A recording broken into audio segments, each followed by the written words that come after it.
Olá a todos que nos seguem. Essa é mais uma edição do Empower Connection. Hoje é sexta-feira, dia 6 de agosto. Em São Paulo está o Rogério Schmidt. Tudo bem, Rogério? Oi, Vera. Tudo bom? E você? Tudo ótimo. E eu sou Vera Galante, falando de Brasília. Se você ainda não nos segue no nosso canal do YouTube, por favor, clique aí em assinar o nosso canal. Clica no sininho, porque daí todas as vezes que sai um vídeo novo, você será avisado. Também no nosso site está disponível o canal da mesma forma. Bom, Rogério, nossa semana foi bem movimentada, né? Por onde começamos, Rogério? Vamos começar com você hoje.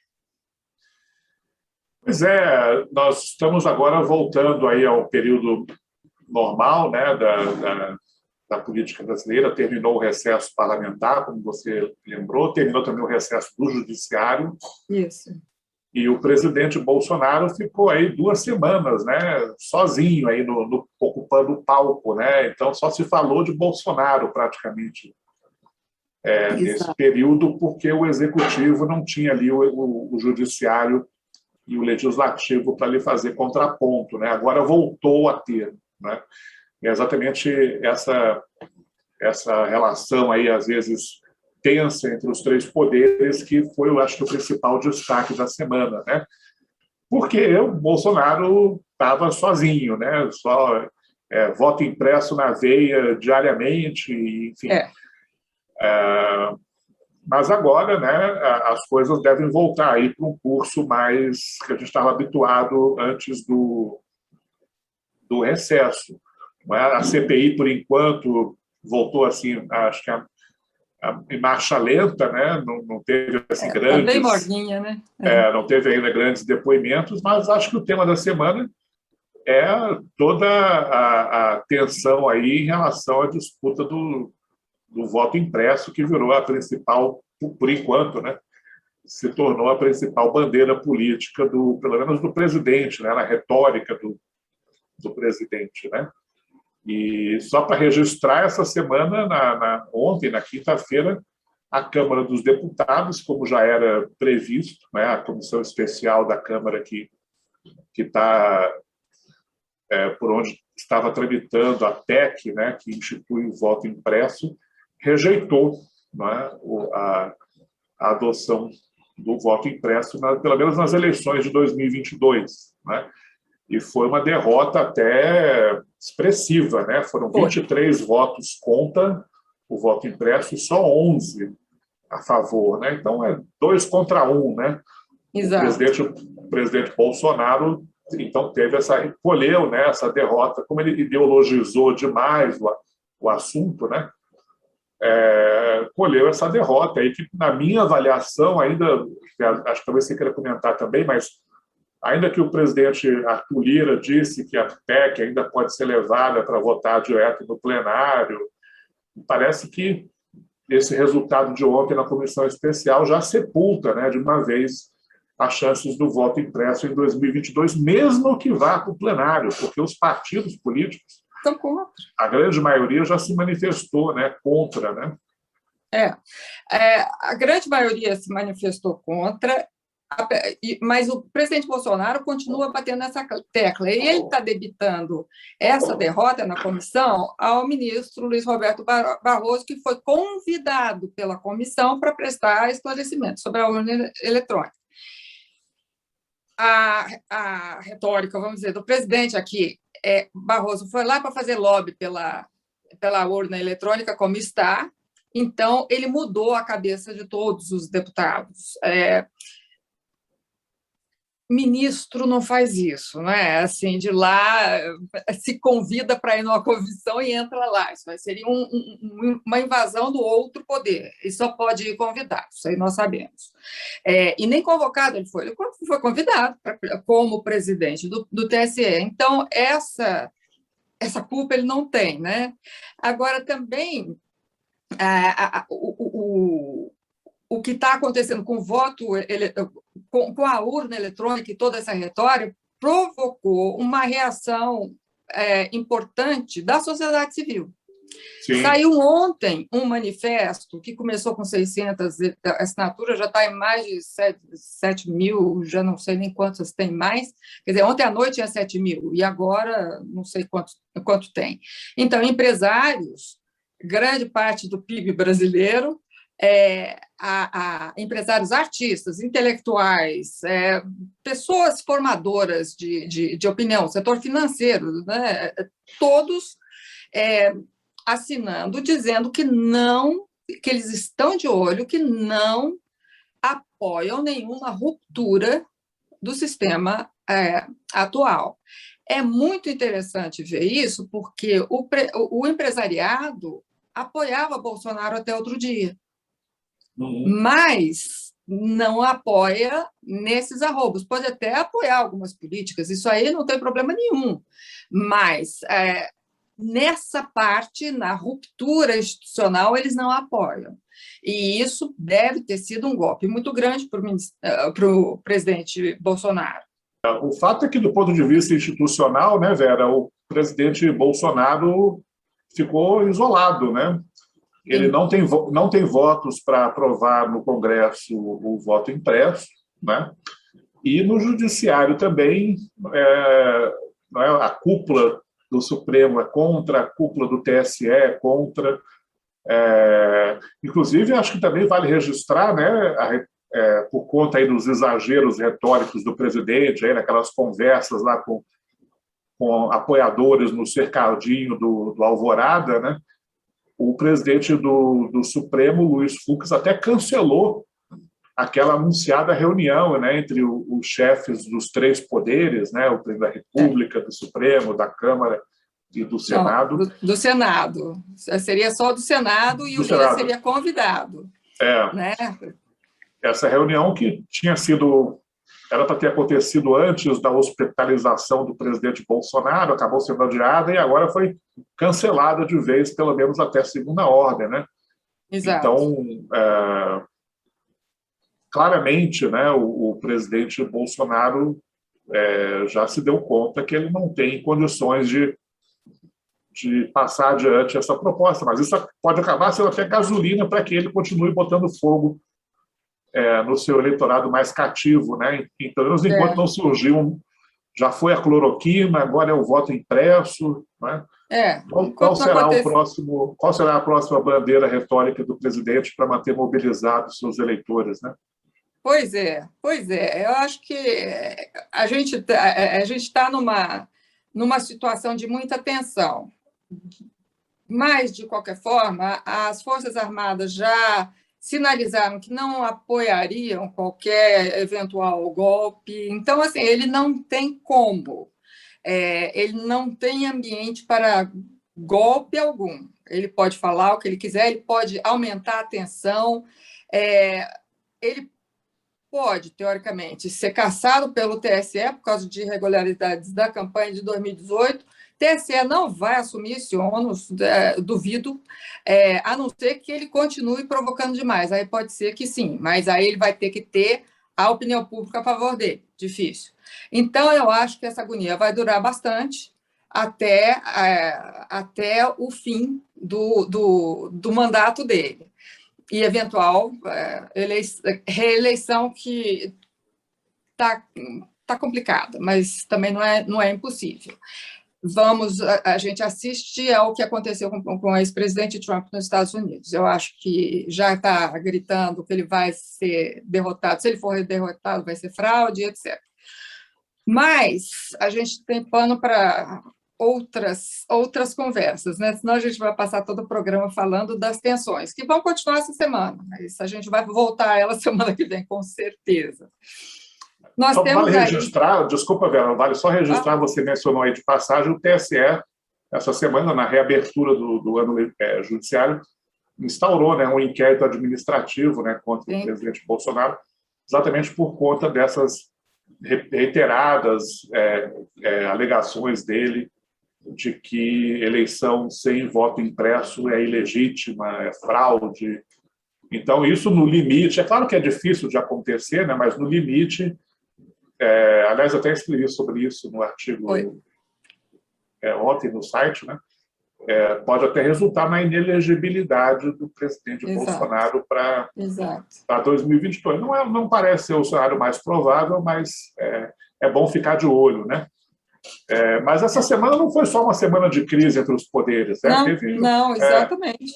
A gente fez aqui deu uma espremidinha aqui na laranja para ver se tem outros temas também para tratar, e tem, né, Vera? E tem. Se você me permite, eu queria registrar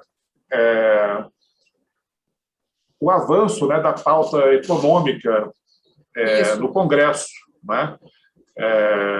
Essa semana a Câmara dos Deputados e o Senado também, em parte, né, fizeram algumas votações importantes, né, naquela agenda lá de reformas econômicas, né? Então, por exemplo, a reforma tributária, aquele projeto lá do Paulo Guedes que muda o imposto de renda para pessoas físicas, pessoas jurídicas também, tributa dividendos, etc. Esse projeto ele foi aprovado um requerimento de urgência para que ele seja votado direto no plenário da Câmara e não precise passar pelas comissões temáticas, né, que normalmente é o caminho habitual do projeto de lei, né? Então, ele já pode, a partir da semana que vem, ser votado em plenário, né? Claro, naturalmente, se houver consenso entre as lideranças partidárias, enfim. Mas acho que é um tema aí que vai ter bastante destaque nas próximas semanas, né?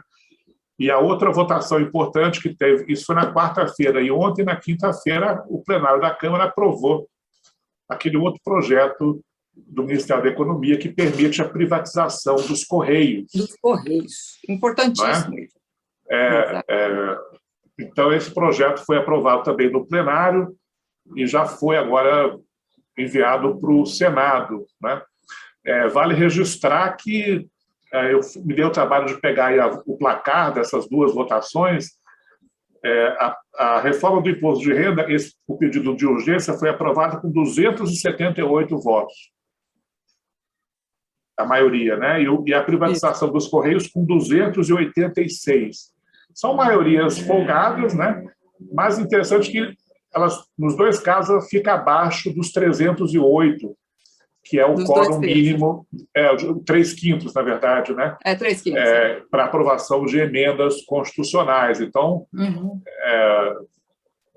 mostra aí que a nova coordenação política do governo, sobre a qual a gente vai falar daqui a pouco, precisa ter um pouco de trabalho ainda para aprovar reformas mais ousadas, né? E só para fechar, Vera, vale registrar também essa semana o Congresso, tanto o Senado e a Câmara terminaram de votar, já mandaram para a sanção do presidente Bolsonaro a medida provisória que permite, né, facilita a abertura de empresas, né, no Brasil, a chamada MP do Ambiente de Negócios, enfim.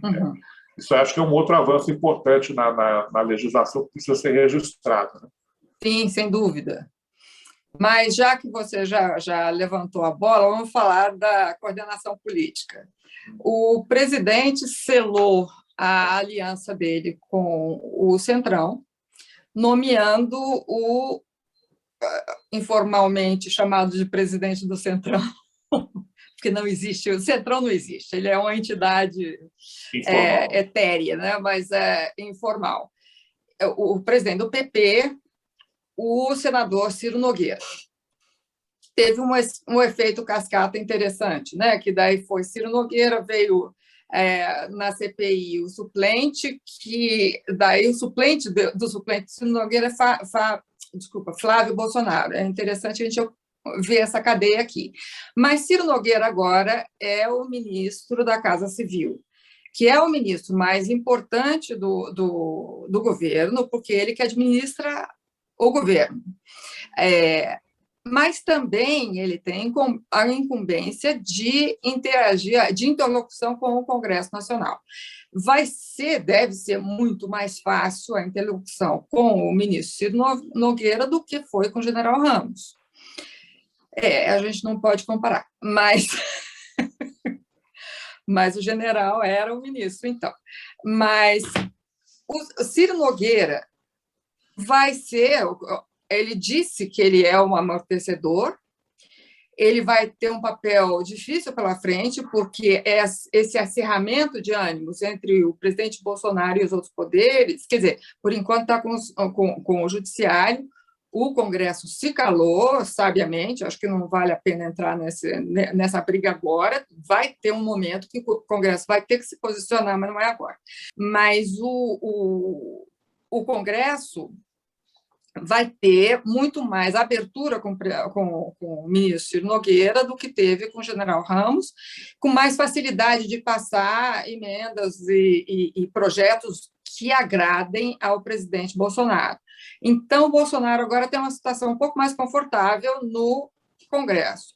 Mas esse conforto não é garantido, ele não tem carta branca. O Centrão tem posição, e o Centrão, nós sabemos muito bem, desembarca a hora que lhe convier. Você não concorda? Concordo, e acho que o primeiro teste aí dessa nova direção, né, da coordenação política do governo vai ser a votação justamente no Senado, da onde veio o Ciro Nogueira, do nome do André Mendonça, né, para o Supremo, né? Aliás, quase não se falou desse assunto essa semana que passou, né? Mas agora, em agosto, fatalmente vai chegar a vez dessa votação acontecer, né?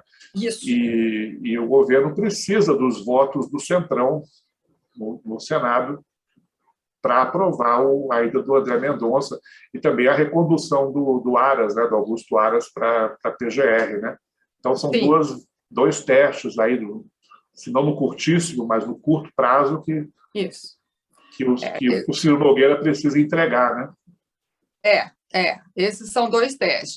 Nessa cerimônia aí de posse do Ciro Nogueira, o presidente Bolsonaro também, já de olho aí na eleição do ano que vem, né, anunciou, né, ainda de forma não é oficial, mas a mudança do programa Bolsa Família, né, que vai passar a se chamar, segundo o presidente Bolsonaro, isso aí ainda não é oficial, Auxílio Brasil, né? Vai pegar aí o rescaldo aí do auxílio emergencial, aproveitar esse nome, né? E o presidente anunciou que o Auxílio Brasil vai ter um reajuste aí de pelo menos 50% no valor atual do que é o Bolsa Família, né? O Bolsa Família, acho que o benefício médio hoje é de R$ 190, o presidente está falando aí chegar a algo próximo a R$ 300, né? O presidente está falando em mandar uma medida provisória para o Congresso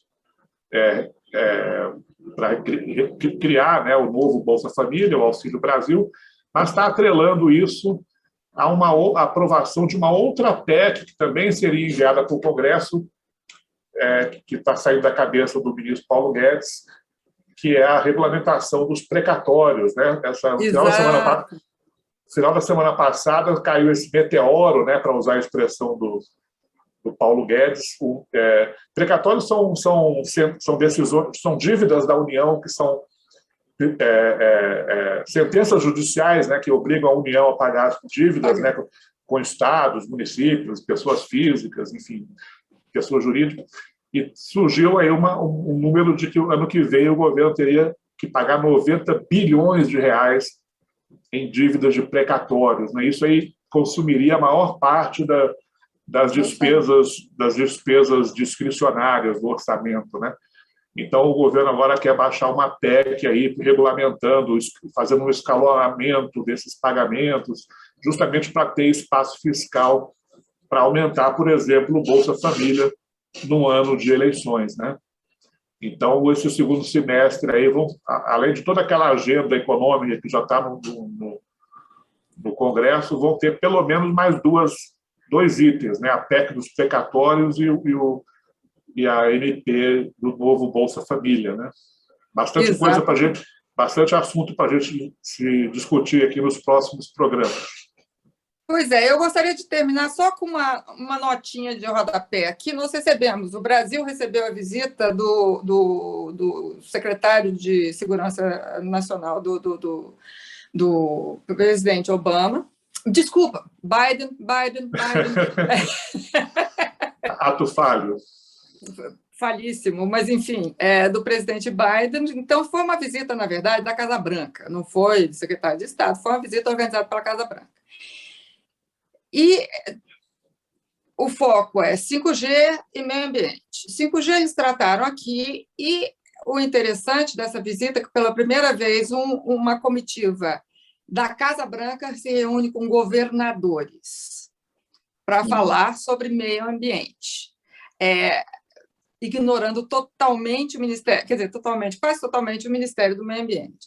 E muito interessante também ter incluído o Ricardo Zúñiga nessa comitiva, ele que foi conselheiro político da Embaixada Americana aqui há muitos anos, e também cônsul-geral em São Paulo. Ele conhece muito bem Brasil e brasileiros, então ele auxiliou no trato com brasileiros. É muito interessante ver a inclusão dele, que cuida de outra coisa, do triângulo ali da América Central, né? Haiti, Guatemala, Nicarágua, essas coisas. Então, ele tem a missão dele oficialmente é outra, mas ele veio para essa missão ao Brasil. Eu achei muito interessante ter um que conheça bem o país para poder ajudar na interlocução. Eu achei. Então, nota de rodapé. Vamos ver semana que vem se tem algum desdobramento disso aí. Enquanto você pensa aí no destaque para a semana que vem, eu já vou dar o meu aqui.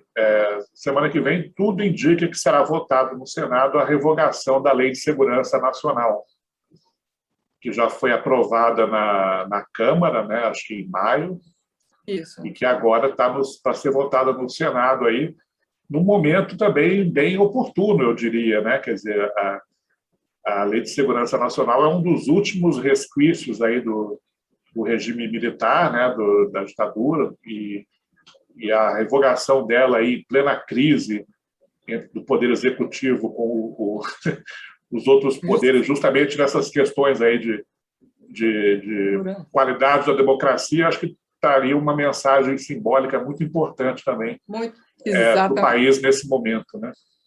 E de modernização, né, da democracia. Eu acho que aquilo lá é muito e é subjetiva demais a interpretação. Mas, enfim, o meu destaque, eu acho que eu continuo na política aqui, eu quero ver ainda qual vai ser o próximo capítulo da briga entre judiciário e executivo.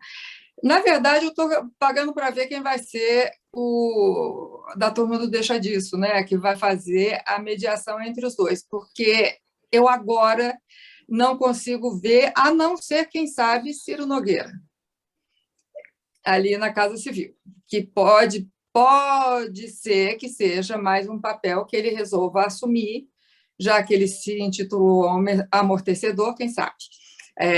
Se ele amortece essa também. Vamos ver quem é que vai se apresentar como mediador dessa crise, ou moderador dessa crise, né? Mais alguma coisa?